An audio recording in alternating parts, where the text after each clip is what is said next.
신경치료하고 아픈 환자분들이 있다고요? 신경치료인데 왜 아파?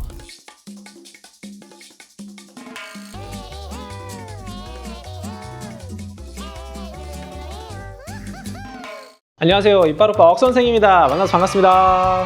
여러분들 신경치료하고 통증을 느끼시는 분들 많으셨죠? 온라인에서 인터넷만 검색만 간단히 해도 통증을 느끼는 분들이 많은 건 알고 있습니다. 신경치료 후에 생길 수 있는 통증의 원인과 예방 방법까지 억선생이 쏙쏙 알려드리겠습니다. 치아는 제일 바깥쪽에 단단한 재질인 범랑질, 안쪽이 약간 무른 재질인 상아질, 가장 가운데 연조직과 동맥, 정맥, 신경이 흐르는 신경이라는 조직이 있는데, 신경치료라고 하는 것은 가장 안쪽에 있는 신경 조직을 완전히 제거하고 가득 채우는 수식이라고 생각하시면 됩니다. 신경치료라는 이름보다는 근관, 뿌리의 관을 치료한다 라고 하는, 제거하고 없애는 치료다 라고 생각하시면 더 적합합니다. 근관 치료의 핵심 3가지 포인트. 첫 번째, 모든 신경의 신경관 끝까지 길을 찾아라. 두 번째는 그 신경관의 길을 충분히 넓히고 충분히 소독합니다. 마지막으로는 넓혀진 근관을 가득 채우면 끝입니다. 길을 찾고 넓히고 가득 채운다라는 과정을 충실히 지켰으면 신경치료 후에 엑스레이 사진을 찍었을 때 모든 신경관이 완전히 가득 채워져 있으면 잘 된 거다라고 판단을 할 수 있습니다. 그것을 상징하는 것 중에 하나가 소위 퍼프라고 하는 건데요. 신경관 뿌리 끝에 일부 접착제 재료가 넘어가서 뽕긋하게 튀어나와 있는 것을 퍼프라고 합니다. 많은 치과 의사들이 퍼프를 만드는 것을 잘하는 신경치료다라고 생각을 하고 있으며 그것을 만들기 위해 노력하고 있습니다. 실제로 내가 신경치료를 받았다라고 했을 때 신경관 뿌리 끝에 작은 실러라고 하는 것이 넘어가서 하얗게 보인다고 하면 아주 잘된 치료다 라고 생각하시면 됩니다. 간단하죠?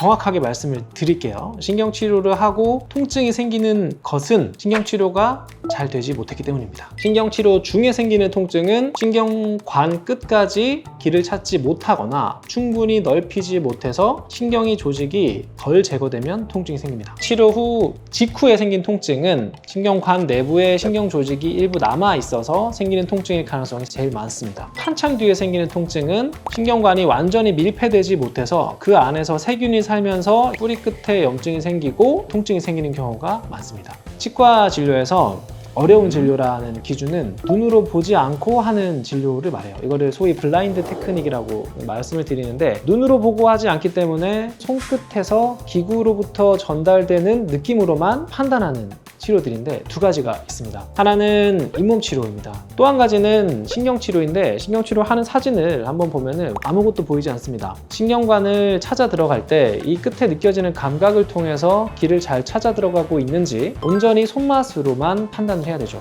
결국에 신경치료를 잘 하느냐 잘 하지 못하느냐는 손끝의 아주 예민한 감각에 의해서 결정된다라고 할 수 있습니다. 요약을 하자면 신경치료는 치과 의사의 손맛? 필요하셨던 케이스? 네. 특별한 케이스?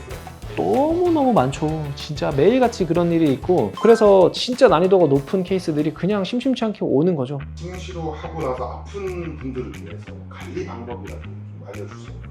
신경치료 중에 아프신 분들이 저한테 찾아오시면은 제가 다시 길을 다 찾고 넓혀드릴 수 있고요. 신경치료 후에 통증이 생기셨다라고 하면 한 2-3주 정도는 지켜볼 필요가 있습니다. 남아있는 신경관 조직이 스스로 퇴화하면서 통증이나 감각을 느끼지 않게 적응을 할 수가 있거든요. 그렇게 해서 괜찮아진다고 하면 그냥 지내셔도 괜찮고요.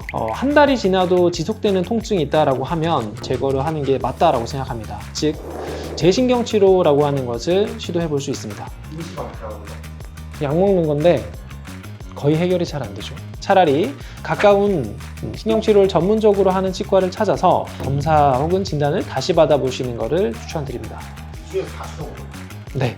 직장인들은 바쁘지 않나요? 우리 서울 쏙쏙치과에서는 하루 만에 신경치료를 끝내는 경우가 많습니다. 100%라고는 말씀은 못 드리지만 통계적으로 한 30-40% 정도는 하루에 끝내는 것 같기도 합니다. 특히나 직장인분들 같은 경우는 치과 진료를 받으러 사실 반차를 쓰고 오시는 경우가 많습니다. 그것이 매우 부담스러울 수밖에 없다라고 저도 생각을 하고 있기 때문에 최대한 능력과 시간이 허락하는 한 내원 횟수를 줄여서 그분들을 좀 배려해 드리려고 노력을 해드리고 있습니다. 그렇다고 해서 신경치료를 적당히 하거나 대충 하거나 그런 일은 전혀 없으니 염려 안 하셔도 됩니다. 신경치료를 잘 한다라고 했을 때 판단할 수 있는 꿀팁 알려드릴게요. 첫날 신경치료를 했는데 집에 돌아가 마취가 풀리고 나서 아프지 않다. 그러면 계속 다니셔도 됩니다. 그런데 신경치료 첫날에 했는데 너무 아프고 불편하다? 서울 안녕하세요. 쏙쏙치과에서 잘 봐드리겠습니다. 원장님은 잘하시나요? 저는 아주 잘합니다. 소개 잘해주세요. 누구나 처음부터 다 잘하는 건 아니죠. 저한테 두 번째 직장이었던 원장님께서는 소위 굉장히 좋은 진료를 잘 하기 위해 노력을 하셨던 분이셨고, 제가 봉지기로 있을 때 너가 할 수 있는 최선을 다해봐라 라는 식으로 기회를 주셨던 분이 있으셨어요. 근데 거기서 1년 정도 이제 신경치료를 하는데, 그 당시까지만 해도 신경치료를 어떻게 하면 잘하는 거고 그런 기준이 좀 명확하지 않았던 것 같아요. 거의 매일같이 잘하는 신경치료를 사진을 보고 영상을 보고 논문을 끝도 없이 찾아봤던 것 같아요. 좋은 진료를 향한 마음을 가진 채 6개월에서 1년 정도의 시간이 흐르고 나니까 익숙해졌던 것 같습니다. 오늘은 치과 하면 딱 떠오르는 가장 공포스러운 단어인 신경치료에 대해서 하나부터 열까지 말씀을 드렸습니다. 신경치료라는 말만 들어도 두려운 분들도 많으시고, 실제로 치과에 대해서 트라우마를 갖게 되는 가장 큰 요인이 신경치료 할 때 너무 아팠던 기억인 것 같습니다. 오늘 영상이 유익하셨다면 구독, 좋아요, 알람 설정까지 부탁드리겠습니다. 쏙쏙